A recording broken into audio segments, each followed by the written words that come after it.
नमस्कार दोस्तों। आज जिस बात को लेकर हम लोग चर्चा करने वाले हैं, देखा जाए तो हमारे जीवन में वह रोज़ घटित होता है या रोज़ हम लोग इस तरह की बातों का आमना-सामना करते हैं और यह इस प्रकार से हमारे जीवन में समाहित है या इस प्रकार से हमारे जीवन में घुला-मिला है कि कई बार हम लोग पता ही नहीं चलता कि ये भी बात हमारे जीवन में है या हमारे साथ यह हो रहा है। दोस्तों, मैं जो बात कर रहा हूँ यह अलग-अलग नाम है। दुःख, दर्द, इंग्लिश में ले लें तो सफ़रिंग, पेन, और इसी के समानांतर अगर इसे थोड़ा-सा अगर रोग में ले लें या बीमारी में ले लें या फिर और इसे जहाँ पे दवा की ज़रूरत होती है तो उसका एंग्ज़ायटी है, डिप्रेशन है या और भी अगर इसे कह लें तो कई साइकोलॉजिकल डिसऑर्डर है, प्रॉब्लम है। लेकिन जो सवाल मौजू बनता है या जो सवाल उठता है कि ये दुःख होता क्या है? जो हम कह लें कि ये सफ़रिंग अगर है तो क्यों है? और इसकी क्या वजह है? मेरा ख़ास मकसद यह है कि मैं उन कारणों को सामने लाऊँ। इसका सही अगर जवाब खोजें और सही कारणों का अगर पता करें, तो सबसे अच्छा इसका जवाब देने वाला और कोई नहीं, आप ही हैं। जी बिल्कुल, आप ही हैं इसका सही जवाब देने वाला, या आप सही वजह जानते हैं कि आपको दुःख क्यों है।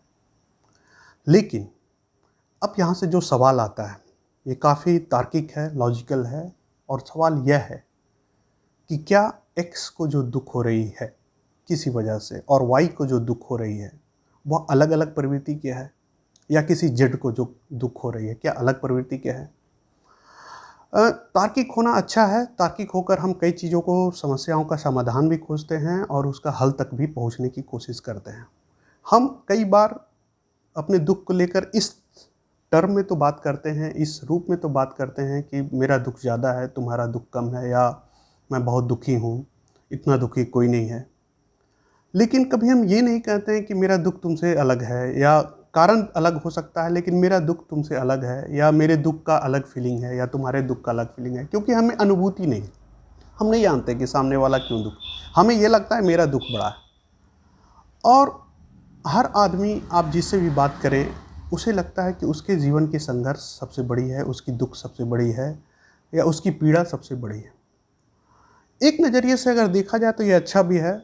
हर आदमी को अपने लाइफ पे जिस तरह से गर्व होता है, उसे अपने दुःख को भी स्वीकार करना उतना ही ज़रूरी है, और अच्छा है कि वह जितना अच्छे से स्वीकार करे, वह उतना मजबूत भी होता है और उसमें आत्मशक्ति, या कह लें कि उसमें आत्मबल भी जागता है कि अगर दुःख बड़ा है तो लड़ाई भी बड़ी होगी, मेरा संघर्ष अगर बड़ा है तो मेरी मंजिलें भी बड़ी होंगी, और अगर मेरा पीड़ा ज़्यादा है तो इसके परिणाम भी अच्छे आएंगे, उतना मैं सुख का भी हकदार हूँ।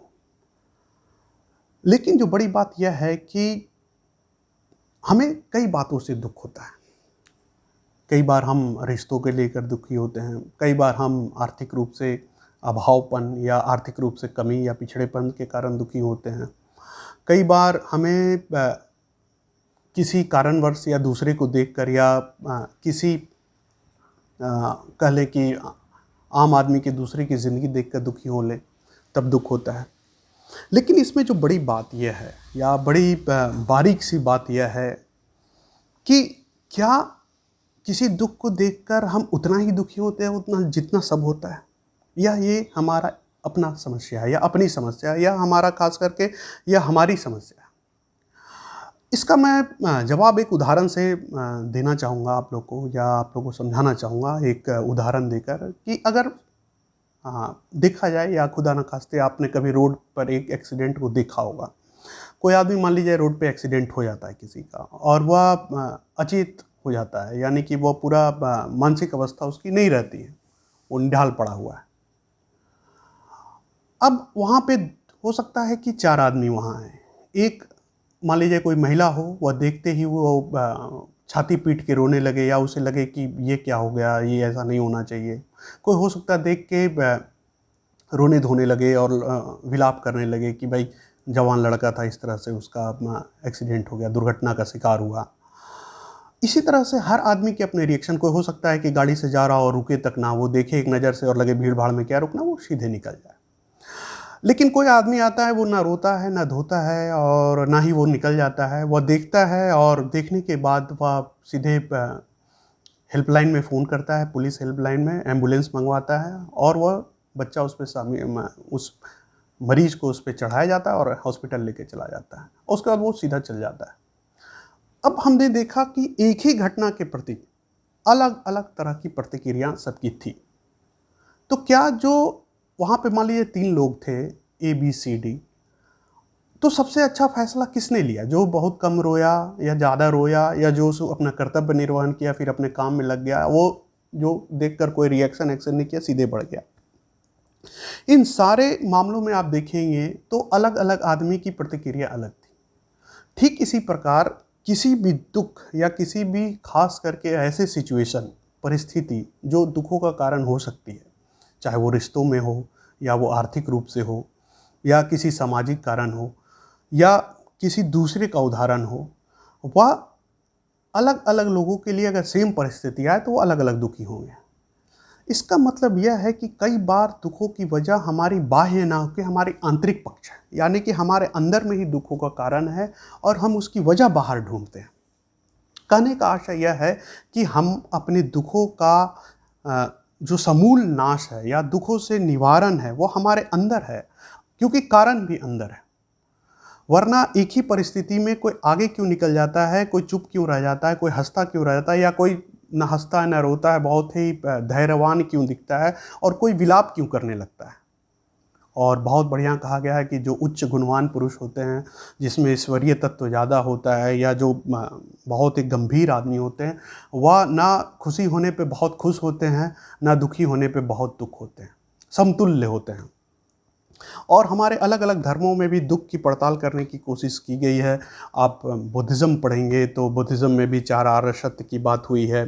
उसी तरह से और भी धर्म है, अष्टांगिक मार्ग बुद्धिज़्म में बताया गया कि दुखों से निवारण कैसे होगा और उसमें बड़ा अच्छा रास्ता लास्ट में है कि सीसेशन ऑफ ऑल सफरिंग, यानी जितने तरह का आपका दुख है वो अंत हो सकता है जब आपका मोह का अंत होगा।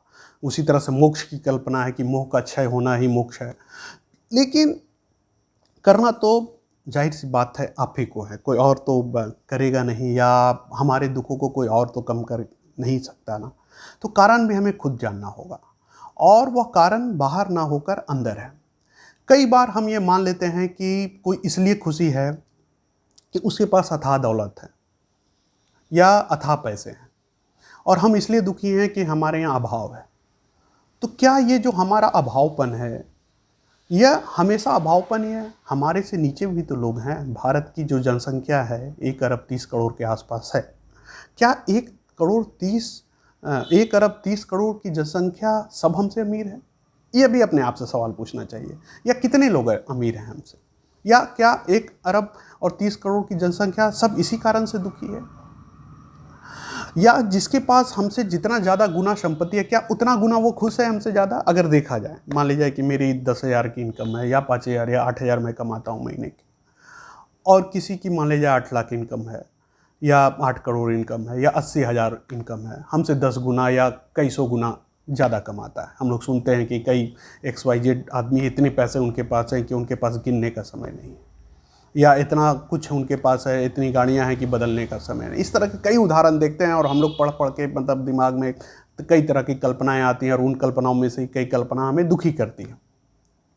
तो एक सवाल हमें आपस में यह पूछना चाहिए, खुद से पूछना चाहिए कि क्या जितने गुना संपत्ति है उतनी गुना वो खुश हैं क्या? जितना हम सोच के दुखी हैं, क्या उतना गुना कोई खुश हो सकता है? सोचिए, ये इंसानी शरीर है। क्या अगर किसी की संपत्ति हमसे 8 गुना ज़्यादा है या 1000 गुना ज़्यादा है, तो क्या हमसे वो किसी खास मुद्दे पर 1000 गुना ज़्यादा खुश हो जाएगा? अगर इसका जवाब नहीं है तो फिर हम दुखी क्यों हैं? या उतना खुश ही नहीं हो सकता, तो इसका मतलब संपत्ति खुशी का आधार नहीं है, यानी पैसे खुशी का आधार नहीं है। तो कई बार हमारी अपनी कल्पना या हम जो गलत कैलकुलेशन कर लेते हैं किसी चीज़ को लेकर, वह दुःख का कारण होती है। ठीक उसी प्रकार की अगर हम लोग रिश्तों में लेकर कई बार हम लोग दुखी होते हैं। हमें लगता है कि कोई हमारा जो XYZ है, हमारे रिलेशन में लगता है वो हमारी बात क्यों नहीं सुनता है, या हम अपनी बात क्यों नहीं समझा पाते हैं, या ऐसा क्यों हो रहा है कि हमारी पट नहीं रही है। तो अब मैं ये भी कहूँगा कि कई बार सब कुछ आपके हाथ में या हमारे हाथ में नहीं होता है। कई चीज़ें जो होती हैं वह सामने वाले के भी पक्ष में है, कुछ हमारे हाथ में भी है। जो रिश्तों की बनावट है वो सामंजस्यता से है, समझदारी से है, या एक दूसरे पर निर्भरता से है। समाज की जो कल्पना है वह निर्भरता के कारण ही बनाई गई थी, या समाज की जो पूरी कल्पना है वो समाज एक दूसरे से कैसे जुड़ा रहे, कैसे बंधा रहे, एक दूसरे में कैसे प्यार रहे, उस पे आधारित है।